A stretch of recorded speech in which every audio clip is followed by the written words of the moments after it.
My name's Jim Carter, and I'm going to talk to you about the Second Amendment. First of all, I'm going to read it. It's very brief. It's not hard to understand, but we seem to have a lot of trouble with it. I'm going to read it first, and then we'll go on to explain. It says, Article 2, a well or regulated militia being necessary to the security of a free state, the right of the people to keep and bear arms shall not be infringed. We seem to have quite a bit of controversy about that as to who should bear arms and what should bear arms. And the first thing I want to do is I want to give you a definition of what an arm is. And this is going to be referencing from the Webster's 1828 dictionary. It was the dictionary that we used because it was the closest to the time period that the Constitution was written. Definition of arms: weapons of offense or armor for defense and protection of the body. Okay, that's the prime definition of arms. Okay. What I'm going to show you is something very simple. There's a screwdriver. It can be a weapon of offense or defense. So that's an arm. I'm going to reach in my pocket. I'm going to pull out a set of keys. Can be used for offense or defense. And believe me, I can tear you to pieces with that set of keys.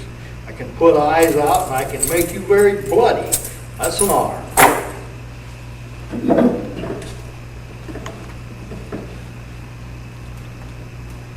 Now, that's one definition that we seem to have a tremendous problem understanding. The other definition that we seem to have a tremendous problem understanding is the militia. Okay? The militia, and this is a definition reference Bouvier's 8, which was printed in 1859.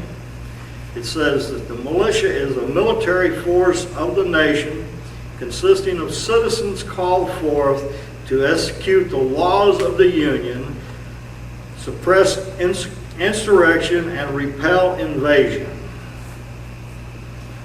Now, most people don't understand who can be a part of the militia or what part they can be. So my next reference is going to be a book called Made of America. And I'm going to tell you who actually belongs to the militia. Okay? I'm going to read a statement from this book, and it says, this provision guarantees the right of the people, and this is talking about the entire Second Amendment, to keep and bear arms without interference by federal government. In the early history of the country, the state militia was made up of private citizens who usually furnished their own arms. Screwdrivers, keys, which they didn't have back then, but they did have sticks and stones. Those were arms. Okay? And all of these weapons were at the militia force's own expense. Today, the militia is the body of the citizens which under law can be called upon by the governor or Congress to protect the rights and security of the people to enforce the law. Now, who belongs to the militia? There's been an extreme amount of controversy over that over the past couple of years. So we're going to see if we can clarify this. And I'm going to read another paragraph or two here.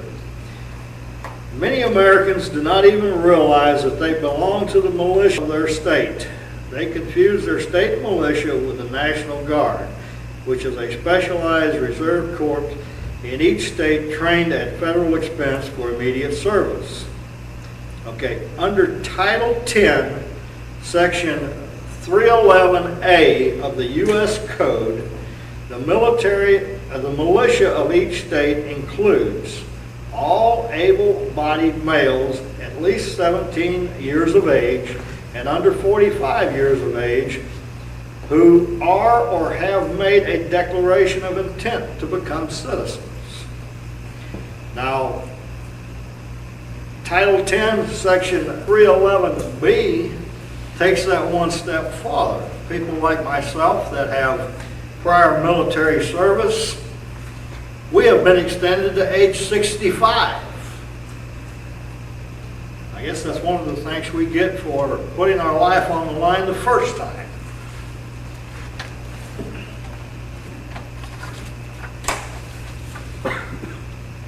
Now there was a report made, report of the Subcommittee of the Constitution on the Committee of Judiciary, United States Senate 97th Congress, second session, February 1982. Basically, this report says pretty much the same thing that I've told you. They're telling you the controversy and everything involved with the Second Amendment and how to keep and bear arms.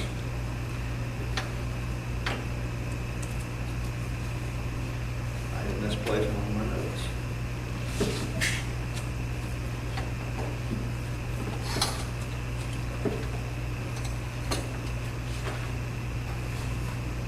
Okay.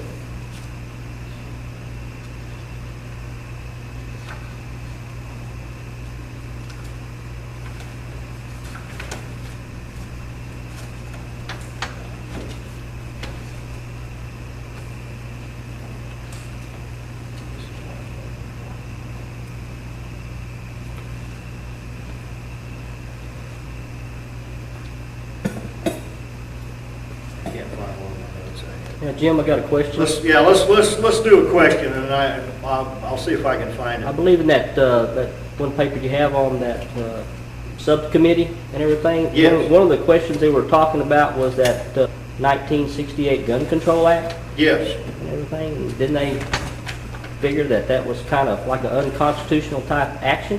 Oh, it definitely was unconstitutional. I believe that was. Matter of fact, the gentleman that wrote this report was Orrin G. Hatch, who was chairman of the subcommittee on the Constitution. His comment was, I personally believe it is necessary for Congress to amend the Gun Control Act of 1968. I welcome the opportunity to introduce this discussion on how best these amendments might be made. And then he goes on to say the Constitution Subcommittee staff has prepared a memo bringing together proponents of both sides over the debate of the 1968 Act. I believe that the statement contained herein presents the arguments fairly and thoroughly. And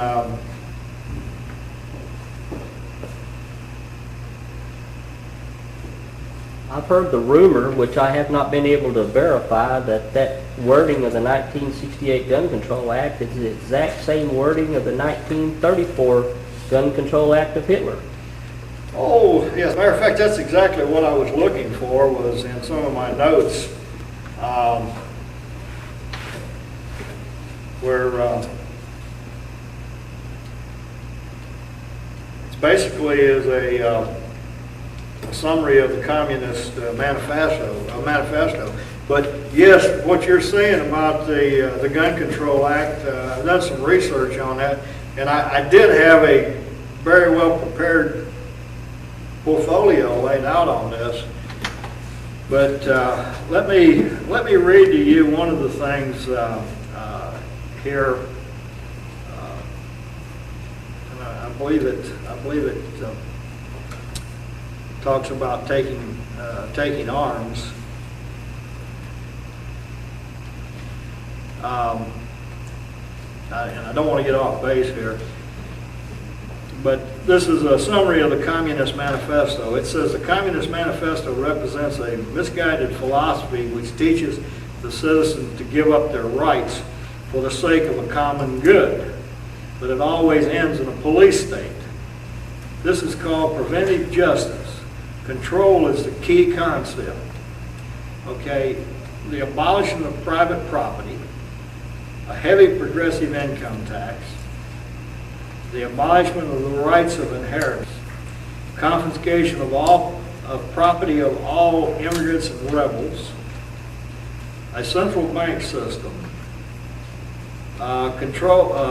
government control of the communication and transportation, government ownership of factories and agriculture, government control of labor, government control of farms and regional planning, and government control of education.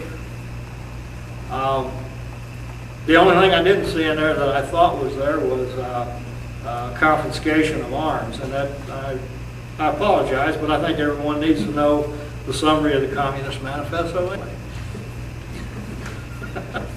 Heavy income tax.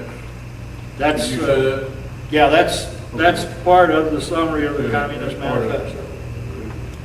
And I thought for sure that it had something in there about arms, but confiscation of arms.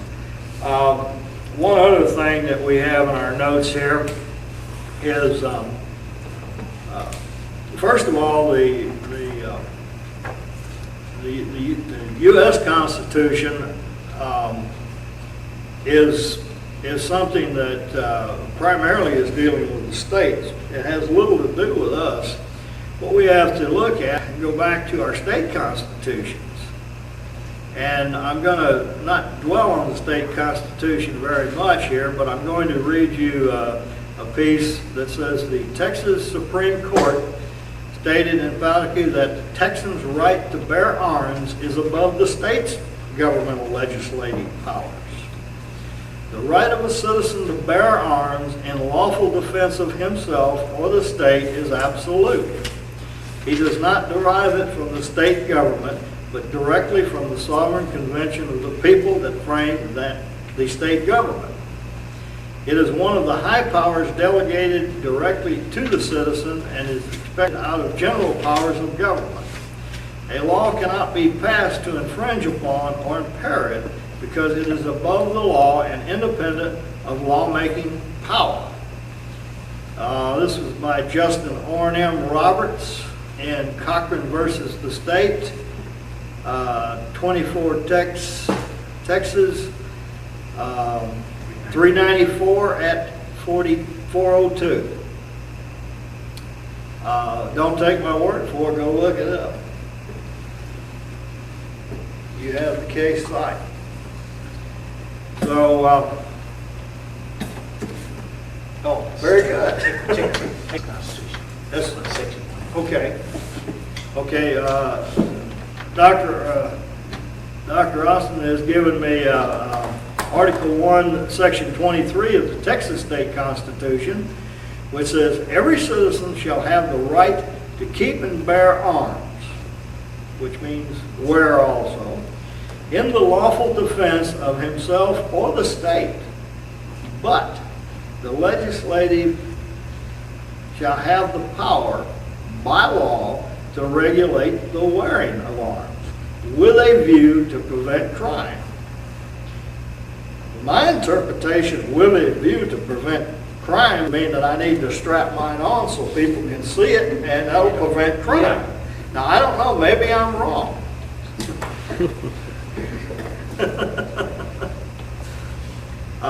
Are there any other questions?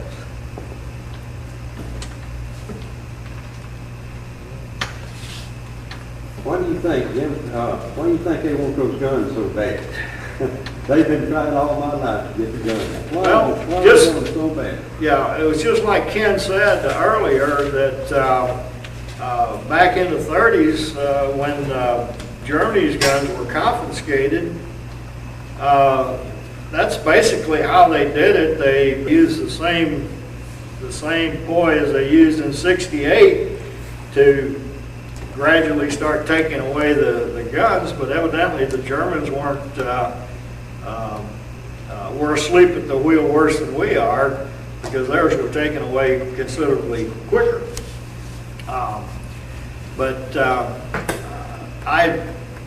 As a matter of fact, I had an associate of mine from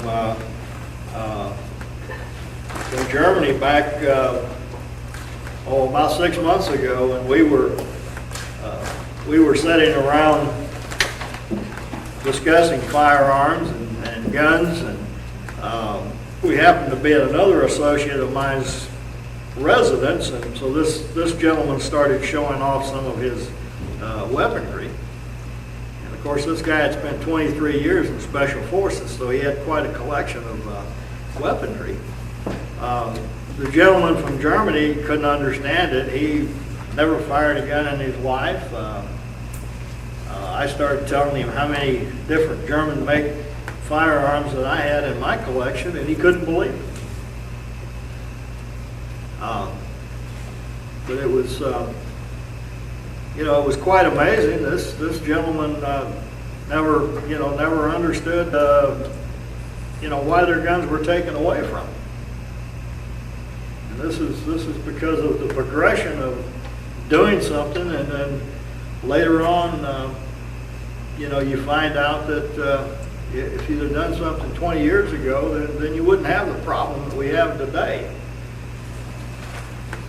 And '68 definitely was the start of taking guns away from people. I was one of the first to say, well, what difference does it make? Sure, I'll fill out that piece of paper. I was living in Illinois in that time era when they decided to have a firearm owner's registration. And I was one of the first to fill out this little piece of paper and send it to them. Because in Illinois, you couldn't even buy a box of ammunition without it. So, it only cost $5, and it was good for 5 years. I don't know what it's up to now. But, it was something that they just slowly but surely start dragging you into their system. Now, we can go on and on really about the Second Amendment, because this Making of America has 1, 2, 3, 4, 5, 6, 7, 8,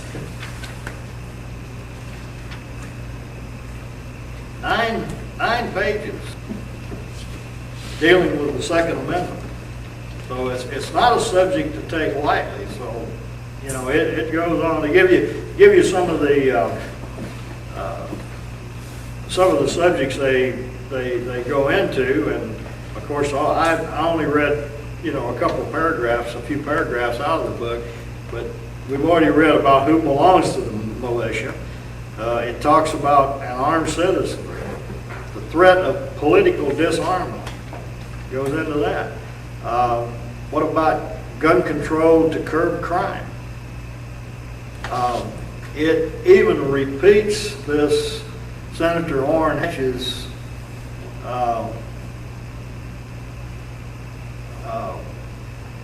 committee report in this section.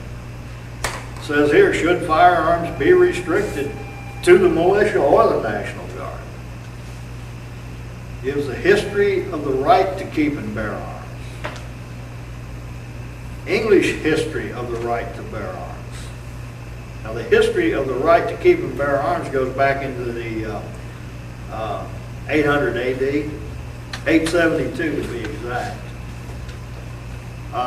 Colonial history of the right to bear arms. The right to bear arms after the Revolution. And it starts into the drafting of the Second Amendment, commentaries, individual right to keep and bear arms. Like I said, we can go on and on and on. But if you want to look this up, go to 10 U.S.C. 311A, and that tells you what the militia is. And then 311B goes farther on to explain that people like myself that are beyond 45 years of age can be extended because we have prior military service. We can be extended to age 65. So that means that because we served in the military, we have the opportunity to be available to serve for an additional 20 years. Doesn't sound right, does it?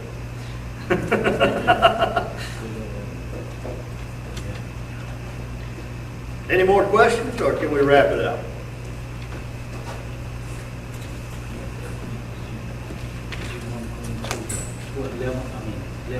Oh, you want to go into the 11th? Maybe you want to a little bit. Oh, wait, But you know, what they were asking, when Gina asked you, said, why didn't we want to take our arms?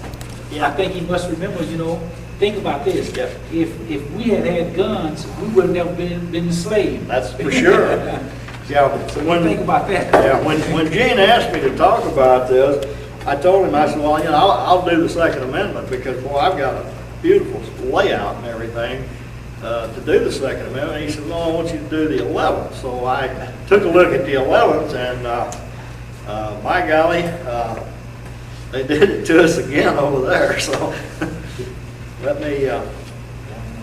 Yeah, let me get over here to the 11th Amendment. The first thing I did was, really the 11th Amendment is not really that important. But by golly, the 11th Amendment is really important because this is when they started taking our Constitution away from us. And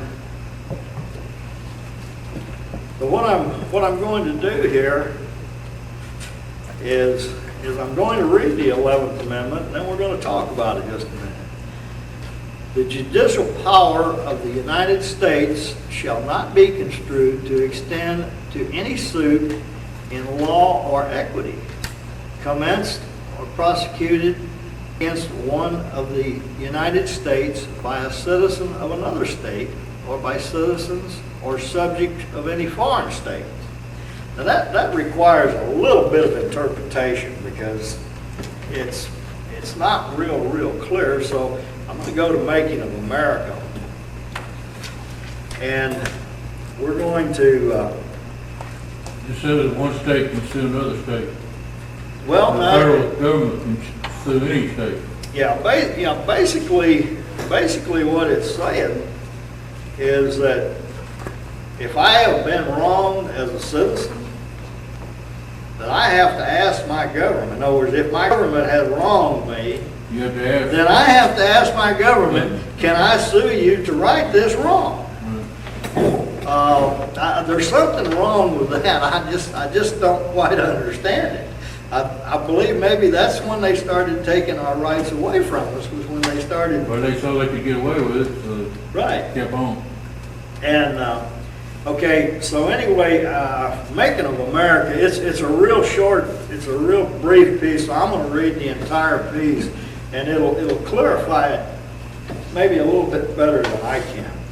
Okay, it says, this provision gives each state the right not to be sued by citizens of other states without its consent, which is Right. basically what I just said. This amendment has an interesting historical background. When the nation was younger, the states were knowingly alert to protect themselves from any intrusion by the federal government.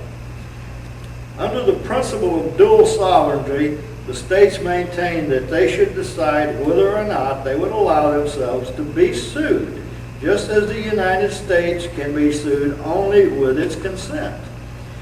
Therefore, when a citizen of South Carolina tried to sue the state of Georgia and used the federal courts as a judicial arena in which to settle the matter, the state of Georgia felt that it was being forced into a suit without its consent.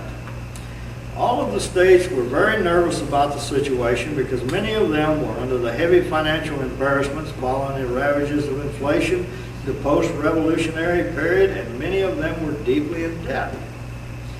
2 days after the decision of this case, a resolution was offered in Congress designed to amend the Constitution so that there would be no cases like this in the future. However, this amendment did not actually take effect until 5 years later, January 8, 1798.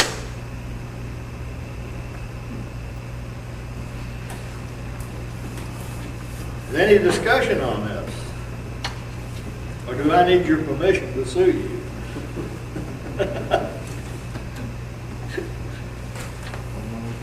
I thought this was extremely interesting because, by golly, the framers of the Constitution spent so long designing this Constitution and laying it out, and then immediately after the Bill of Rights, they come in with something like the 11th Amendment. Well, it gives you the citizen rights, but the federal government can still sue the state. Yeah.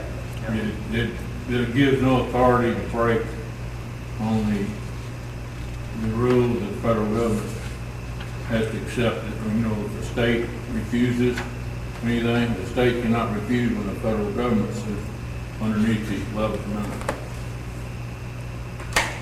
Yeah, I thought I had another note or two on the on Article 11, but the main note was it was the beginning of the time when powers of the people were starting to be taken away from them.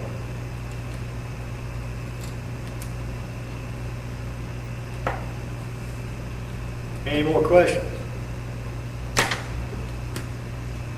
Doc, do you have anything to add to that? Let me ask one question. Didn't that 11 go back to Article 3, Section 2, Doc? Or Jim? That, yes. Matter of fact, I think that's what Doc was fixing to bring up. We had discussed this, we had discussed this earlier. Yeah, you're right. See what it said? It's article. Let's go back to Article 3. That I think, like Jim was telling you, and he and I were talking about that earlier. And what is it? Yeah, that slipped my mind. Yeah. Look at Article 2, last part of Article 2. I mean, Section 2 of Article 3. And it says, you see it in between there when you say controversies that goes to the next to the 1, 2, 3, 4, 5, 6 lines up. A state and citizens of another state, that's where the controversies, see, that they can be involved Okay. in. Huh? Okay. See that? See, that doesn't seem like much, does it? But a state and citizens of another state, to controversy between two or more states, and between a state and citizen of another state. In other words, what this Constitution, like it's saying, is a state can sue a citizen of another state. But in the case that Jim was talking about, he's talking about a citizen suing another state. Well, it's when a citizen is being discriminated against by another state, then they have a lawsuit In the involved. federal court. Yes, Yeah. but not unless the state, there was one example of Piper versus, I think New Hampshire, where she wanted to sit on the bar of another state. She was right across the line. Yeah. But she wasn't allowed to do it because they had passed this trumped up law. And this was a direct violation of her rights. So it's one state infringing on somebody's rights from another state. Here's what comes under the 11th Amendment. Okay. Yeah, that's good.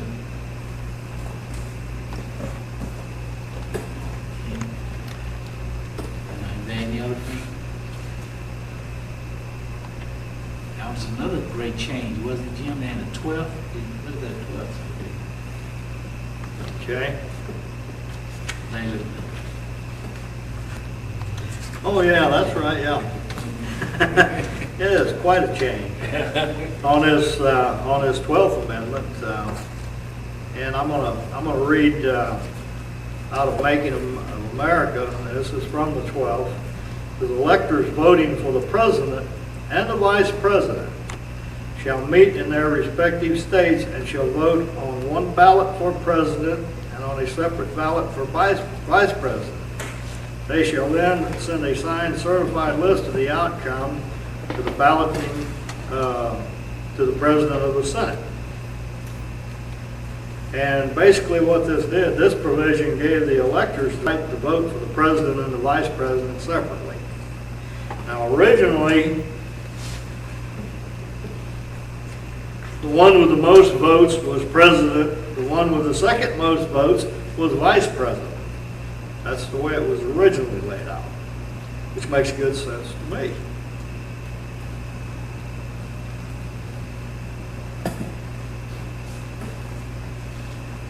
And it says here that the basic reason the 12th Amendment was designed to correct the deficiency in the electoral college system. And this goes back to Article 2, Section 1, that provided that the electors were invited to vote for two persons without separately designating either of them for president or vice president. And that of course was, the idea was that the one who received the most votes would automatically be president, and the second in line would be assigned to the office of vice president. And of course, the 12th Amendment changes this proceeding.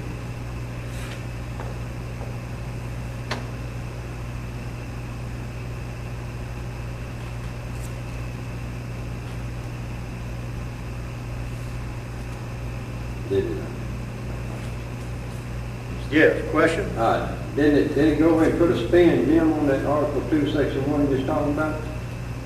Yes, it definitely. That was the whole purpose of that amendment in the first place, to put a spin on that Article 2, Section 1, and how the president and vice president was elected. They keep saying elected, you know. It says in here that the president and vice president, you know, shall be elected, but that's not true. You only voted for the president, the electors only voted for the, and then the second highest was the vice president. That's correct. So this was one of the, that was the whole reason I think this 12th to be, because everything else on the 12th that I can figure out didn't amount to much anyway, just a lot of smoke and mirrors.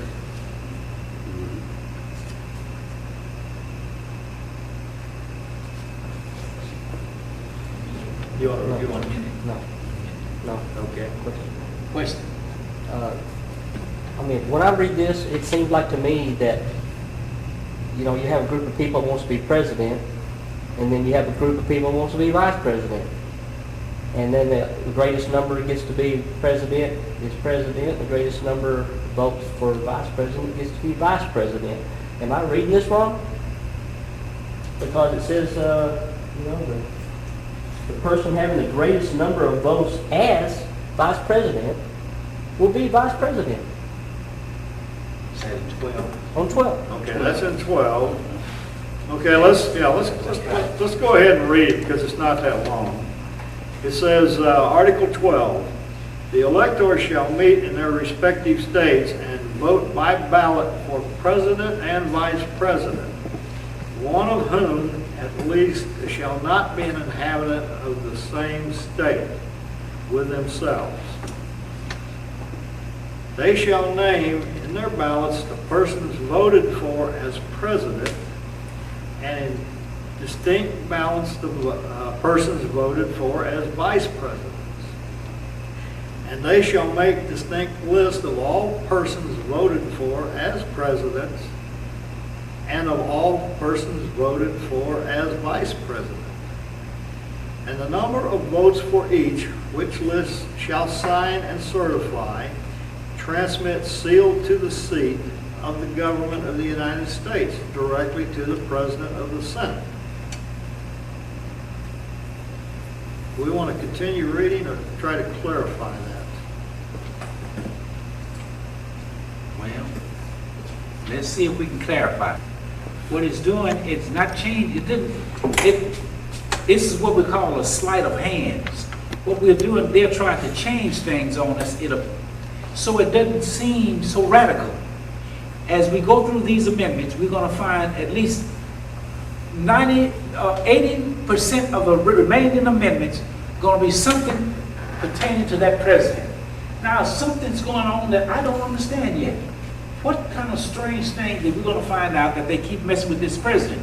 Now, all it says here, now we're going to see as we get further over why they are doing this. They are changing gradually, see? So now we're changing. We want you to vote president or vice president, okay? You and I walk up. I'm from Arkansas. You're from Texas, and we come up to the people who have been elected as electors, right? That's what it says in Article 2. So we still got those people. Now, why in the world, I'm up here, only thing it is implying here, it doesn't say it, but it said that, okay, Jim, you running for vice president. That's what you might be telling the school. But it doesn't say that you have to. It still says that they are out there, but it only says that they will write your name down as vice president and my name as president if they so choose. And vice versa. They might write your name as president and my name as vice president. But it doesn't, but it's just a slight change. Why? Why was that change? I think now we're getting ready to organize, bring that political party that's always been outside of government, we're now trying to bring it in, do you see? So I can have a Democrat and Republican, a Democrat on the same ticket. The way it was before, we just walk up there. You follow me? I can be Democrat, you can be Whig, you can be Freedom Party, you understand? I don't care what you're doing out here. But when you and I walk up there, we don't belong to any party. But when we stand up there and talk and say, look, I'm here to say that I'm running for president. He's running for president. But the only difference than myself and Mr. Carter here is I believe if you say me as the president of this government, I will then do and for you what this Constitution specifies. This gentleman here, I believe, wants to do for you what he thinks or he constitutes right. I think my job to you as American people is for me to do what you told me to do in Article 2, and that's all I plan to do. So I ask for your vote for president over against Mr. Carter. That's all I have to do. Or that's all any of them have to do. You don't have to spend $1 million, the great fathers, because each time I'm going to your appointed group and present. Now you put by ballot. One of us, if you want, you may not want either one of us. That may be Gene, everybody else might be running president, vice presidency. Then that's done. But now when I start saying that you have to write a vice president, you see, I'm trying to bring in that party from outside. It wasn't in the government. The parties were not into government like it is now. See what it's really boiled down to? If I'm president and my vice president is going to be a Democrat, if I'm a Democrat, you see? So then when I become president, I am the king. When you have a Democratic Party in the legislature, in the majority, I am king. Anything that I say goes because it's going to back me up. So does that make a little sense? Yeah. So eventually what happens is they're laying the groundwork here smoothly. They're really laying the groundwork. Over here further, you're going to see they're going to change everything little by little. That's just a little bit there. This is to say what? This is to say one thing. To see if the American people will take it. And they took that bait. They took the bait and ran with it. That's it. And been running with it ever since. That's right. It's got over 90% participation. That's right. Yes, sir. I believe that when Lincoln and Johnson was actually that Lincoln was a Republican and Johnson was a Democrat. That was the last time that's ever happened. That's right. That's right. Okay, one other thing. Yeah, it says in here that they will vote. It says the electors shall meet in the respective states and vote by ballot for president and vice president. Okay? Now I think it says over there in Article 2, Section 1, it says choose. Doesn't it not? Yeah. Now, can you want to elaborate on the difference between choosing somebody and voting for somebody? Well, now this is just some research that I've done on my own, and I have come to conclusion by reading that in order for you to have a vote, you must be part of an organization. Come on, man. Now, when you are appointed or chosen to be an elector, you are appointed to be a part of this particular group, and then you vote for the president. Do you see what I'm saying? Now, when you become, the electors here are going to do the job. But when you put out here and tell a person who's just going to start voting, of people who vote for something for their own interests. Do you see what I'm saying? If I am an elector, I'm chosen or appointed. Then after our group, we'll make a person, we'll appoint a person for something. That's why when you vote, vote means you vote with somebody who have similar interests. Do you see what I'm talking about? I don't. You talking about let's go to these Democrats. Some of these people vote for other people because how much they're going to get from them. They call to the polls every day. How much they get? We're going to raise this. Now, sad thing I heard the other day, that I heard a gentleman say he's going to give me a $10,000 tax for my son in college. Wait a minute now, brother. Wait. Now, do you mean to tell me that at one time there was a rule where I could deduct it for his college tuition? They changed that, didn't they? Right. If you can remember. They changed that, took that away from me. And my boy wasn't even in college. Now I put my boy in college, I don't have no tax. I got to pay, I'm not getting no exemption for him that I'm paying this money to. Now by the time he's getting ready to graduate, they're going to change the damn thing again. Now, if you, anytime the government give you something, They're gonna take something away. they can take it away. Right. Now, the only person who gave you something that man can't take away was given to you by God. Got it. These are unalienable rights. Now, what you have done, you have let man come in and take them away from you.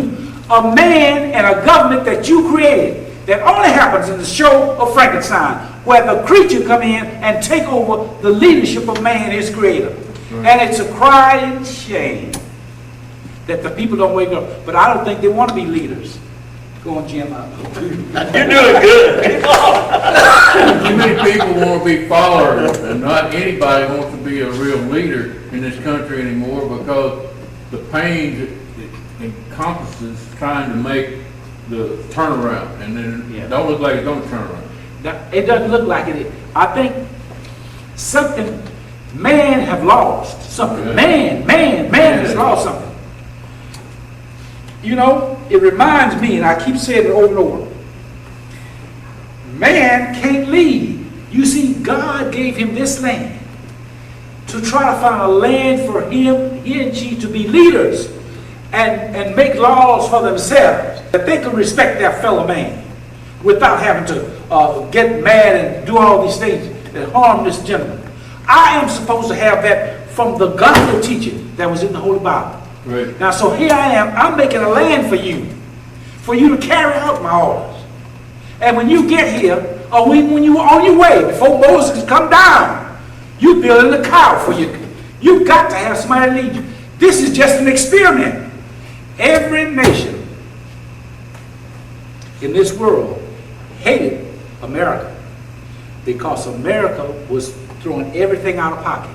All the monarchies, they hated you. So that's what's still changing us today. So therefore, all of this country, this great country, it's an experiment for you. And you, men and women, are letting it down because you don't want to be the leader and respect your fellow man. And but you got people who will take your place. And I call them demons. But now they are doing their job. Don't worry about that. They are doing that job much better than we're doing ours. This comes under Rothschild. Rothschild changed his name to Rothschild, a banker in Germany. And it took him 20 years to figure out how to get underneath the Constitution, and Congress gave him the opening. And when he found the opening, they went to work of destroying the United States by giving them all the money they could possibly handle to hang themselves. And our monetary system has been going down, down, down. Where in 1950 you had some portion of a dollar represented, about 58 cents on the dollar.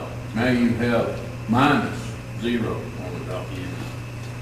Because they just keep loaning them money, and for every dollar they give you, they expect back at least $1.47. Rothschild says, if I can control your money, I care not who your leaders will be. Right. If I can control your money, then I can do the He was rest. the Irishman, wasn't he? Irishman? No, I don't know what he was. But So that I think is part of those amendment process. We're going to go, I guess after a little bit, we're going to start talking about the other one, but there was another question that Gene had earlier in Article 1, Section 2, Clause 3. And let's read that here, what it said. It says representation. What was your question about that, Gene? Do you remember? Well, I was thinking, Doc, come on down here to talking about the 3/5 of all. Well, let me read this part of it. All right. I'll skip down here. It shall be determined by adding to the whole number of free persons, including those bound to service for a term of years, and excluding Indians not taxed, 3/5 of all the other people, which we know they were slaves. But what I was thinking about, I thought it might have been to take,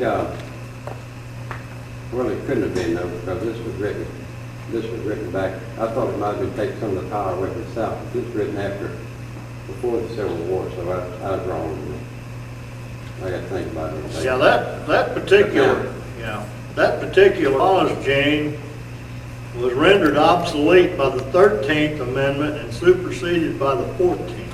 Well, that's come back over into the 14th, and I was going to get to that after a while, but I'll have to find it now in the 14th. But, well, I'll find it after a while. I'll find it. Why did they have that clause in there? I'm not That's what sure. you want to do? Oh, well, They had that clause in there because you take the state of Mississippi. okay. The state of Mississippi would not have, they had more slaves than they had white citizens. Right. So they would not have had representation. Right. So they felt that the northern states would take advantage of it because they were populated mostly with slaves. Some of the southern states. So now if I'm electing you according to the census, remember? Right. You're a representative. So if you only got, say this is a county here, and I've got 40 slaves out there, and I am the only white man. Yeah. Only representation I have is going to be one. But now if I can count my slaves, 3/5 for each one, Yeah. and add them up, I might can come up with 2 or 3 more, you see? Right. That's how I was for. But evidently, the states were still in competition with themselves because they were trying to cut off some of the, they were still trying to get dominance up in the north, I guess. I don't know. That was always a problem. Yeah, I guess The northern states always were jealous of the south, vice versa. But in the 14th, when they talked about it, I think they mentioned it in the 14th, it was mostly just for power, I thought. I just trying to clear that up in my own mind. The other statement there, Doc, is people that are readers or people that will be leaders. Because if you're not interested in what you've got, you're not going to back it up. You've got to read and find out what you've got to understand. So, I think it's very true because most of our people have become so lazy. right. And they want other people to do what they want to do for themselves. And I think what other people are doing, they're doing it for you and them. And I don't know, and I've always said this, I don't know how I would do if I had a group of people that was so dumb. I don't know if I wouldn't steer you blind. I'd have to pray over it. You know? If I could go up there and you wouldn't care what I did, I'm making $100-some thousand a year. I only need to work 1 day a year. And I'm extending in the end, and I got to pretend that I'm passing laws for you, which they doesn't even require to pass law for you. And you sit back and accept it. And I got all the staffing privileges, and I can fly home, proper free of charge, and parking spots, all that. Man alive. Huh? That's why people spend so much money to get these jobs, because they know that the wealth on the other side is so much greater. Yeah. Than the privileges and everything that they've got. They can do anything with it. They can go around the world on the go. I think what you're saying is right. Now let me get something else to you. Now, Now you think of this too. Now if I am all powerful, like some of the people that you know, big money, and if I want something done, I would make sure that I sponsor some little stupid fool to run. You see what I'm saying? Right. Peon. You want, All I have to do is pat you on the head and kick you with whatever. You understand? And you're going to do what I say. And then we, are the common sense people, we are out here buying down to the food. right. You understand? Mr. What is his name up there with all that money? He appoints this fool to do what he says. And when that fool comes to time, if he gets elected, he comes to town and all y'all bow down. Then come the parade. To a fool.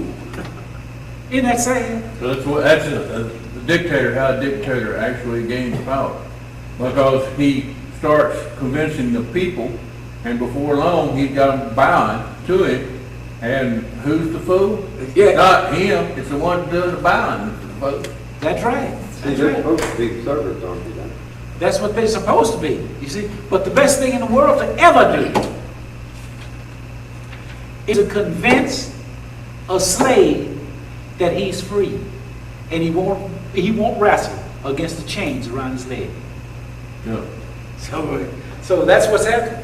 Yes, sir. And that's why, to answer your question, when you say, why did they want to take away the gun? I told you, if I or my foreparents had had guns when they came to bring me to slavery, I wouldn't be here. You see? Now you see what I'm saying? They take your guns, come slavery. That's what we're talking about. Buddy? But you got to realize that your people were very ingenious. The first industrial type carbon steel was made by your people in 1200. And way further than anybody knew of it with the termite mounds. They produced a chunk of carbon steel for each warrior, and plus the district.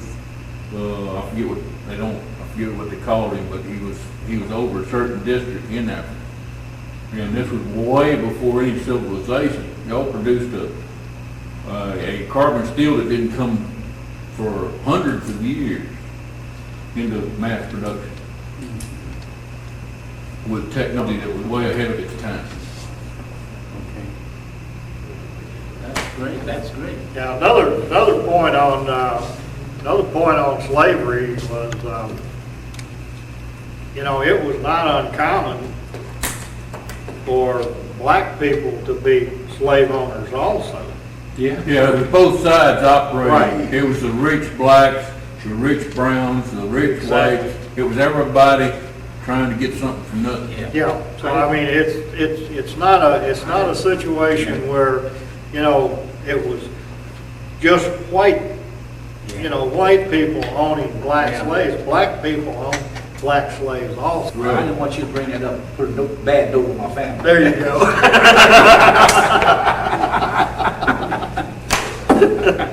But we all got to accept responsibility for what happened. Yeah. Because, hey, in that time of day, nobody challenged the leader. That's right. They were kings. You couldn't challenge them, or you got put in prison and you were left there till you died. So it was the same principle, and if nobody challenges the United States, it's going to be the same thing here. Well, that's like one note that I make sometimes when I open with a speech, especially when it's dealing with laws. The Constitution really started out as something very, very simple. And I didn't bring my book of the Federalist Papers or the Anti-Federalist Papers, which was supposed to explain what it said. But as you can see, I did bring 4 other books up here to help me with age to see what the Constitution said. But it was extremely simple. And these people were lawmakers. The Constitution is the supreme law of the land.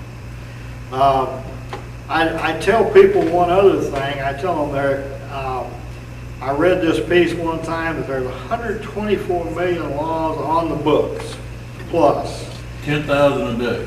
Yeah, Congress actually deals with about 80,000 new laws a year. And you and I can't even abide by the 10 Commandments. Something is wrong. We need to take responsibility for our own actions. And we're just letting these people just law us to death. And this talking about this 11th Amendment, that's exactly what they did, was they put together a perfectly good Constitution, which was a spinoff. Really, if you've ever read the Articles of Confederation, there's a tremendous amount of, the Constitution was totally rewritten. There's a lot that was used in the Articles of Confederation into the Constitution. And pieces of the Constitution date back into the 1500s, into the Magna Carta. Well, it's the orders from God that were to direct mankind, and mankind is just letting those orders run by the wayside because he's not challenging these crooked, thieving criminals that are trying to take over through the international bank. Yeah. And they're gradually taking us over, or going to, if we don't stop them. Now, I'm in the process of reading a book right now called The Secrets of Time. And it's a biblical interpretation of by one man, and he documents everything that he says in there from Adam up until present time. So that particular book, I have a copy of it. It's called The Secrets of Time, and I forgot the guy that wrote it. He's a gentleman out of Arkansas. Dr. Jockerhan recommended it for reading. No, it wasn't Bill Clinton. It was not Bill Clinton. It was not. We're trying to get a book We're getting off this thing. that is the law of fraudulent transactions. And this was written by Peter Alke, University of Alabama. He was a law professor. And there's never been another book written like this. And it's telling about all these negotiable contracts we're getting ourselves in trouble by signing. How they're getting us. Yeah. This was written back in the 50s, so you know how far they've come. Yeah. Before we sign off, I want to clarify something. This is real and lawful money. The Federal Reserve notes that you spend every day is not.